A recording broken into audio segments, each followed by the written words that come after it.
దగ్గర నేను విన్నది చదువుకున్నది ఏదుందో దాన్ని, నాకు అర్థమైన దాన్ని, నాకు శారదాదేవి ఏమి కృప చేసిందో దాన్ని నేను చెప్పుకుంటున్నాను అన్నారు.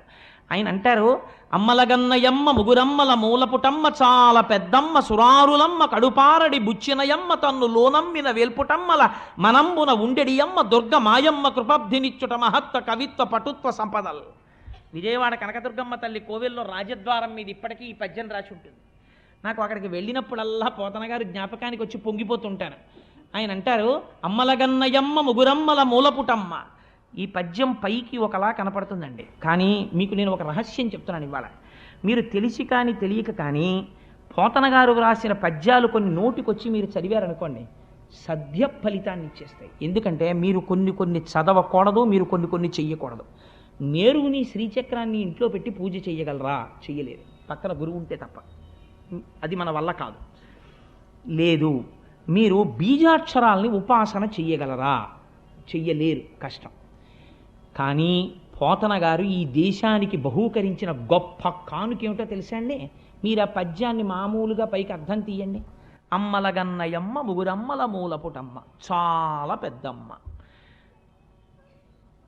అటువంటి తల్లి, అమ్మల్ని కన్నటువంటి అమ్మ ఎవరుందో, చాలా పెద్దమ్మ ఈ లోకంలో ఎవరుందో అటువంటి తల్లి వేల్పుటమ్మల మనంబున ఉండెడి అమ్మ. దేవతా స్త్రీలైనటువంటి వారి యొక్క మనస్సుల యందు ఏ అమ్మవారుందో అటువంటి అమ్మని మహత్వ కవిత్వ పటుత్వ సంపదల్, ఈ నాలుగింటి కోసం నమస్కరిస్తున్నాను.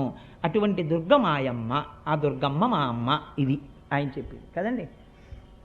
నేనంట, మీరు చెయ్యలేనటువంటి ఒక చాలా కష్టమైనటువంటి పనిని పోతన గారు చాలా తేలికగా మీకు ప్రమాదం లేని రీతిలో మీతో చేయించేయడానికని ఇటువంటి ప్రయోగం చేశారు అంటున్నారు. మీరు ఆలోచించండి, ఒక పిల్లవాడు ఉంటాడు, ఓ చిన్న పిల్లవాడు, వాడు ఆ పని చెయ్యలేడు. ఒక ఉదాహరణ చెప్తాను. ఓ చిన్న పిల్లవాడు ఉన్నాడు, 3 ఏళ్ల పిల్లాడు 4 ఏళ్ల పిల్లాడు. వాడికి కోరిక, రైలు నేను ఎక్కుతాను నాన్న, నన్ను ఎక్కించద్దు, నేను ఎక్కుతానంటాడు. వాడు ఎక్కగలడా రైలు? ఒక్కనాటికి ఎక్కలేడు.